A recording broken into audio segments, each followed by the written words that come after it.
to TCSN. I'm Emma, and first reporting, I have world news.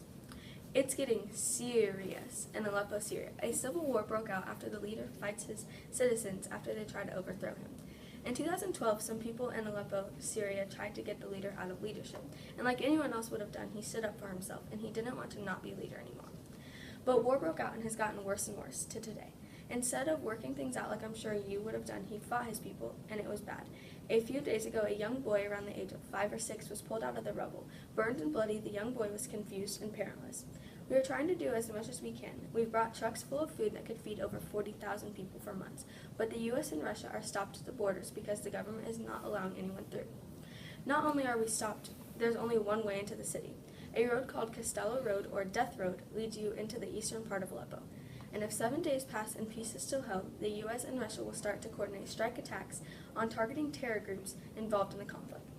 So before you're yelling at your mom for not giving you enough, think of that young child in Syria who's not getting love from his mom because she's lost forever, and you're getting too much you hate it.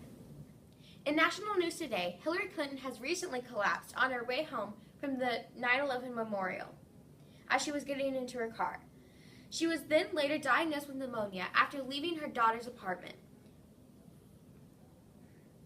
Saying she was feeling great and waving at the crowd, local reporters said from the Washington Post. Washington Post also had a talk that was largely confined to Republicans. They were convinced that Clinton had been long hiding some sort of serious illness. But doctors have yet to release forms about her health. On the other hand, Trump is also doing an interview about his health. But one thing we know for sure is that they're both over the hill. In good news today, a 12-year-old creates an app to help Alzheimer's patients. Alzheimer's is a disease that affects your memory, so you can remember who you are, who your loved ones are. 5.4 million people in the U.S. are affected by this. This 12-year-old was frustrated that her grandmother couldn't remember her, so she decided to create the app Timeless. Timeless is an app that helps you have facial recognition, so if you don't remember who your loved ones are, you can always see it in the pictures. It also has a section called Today. It helps keep track of the date, weather, the year, and forecast and events.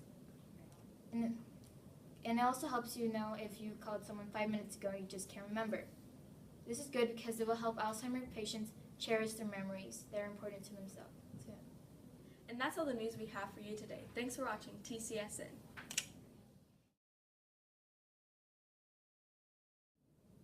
In national news today, Hillary Clinton was recently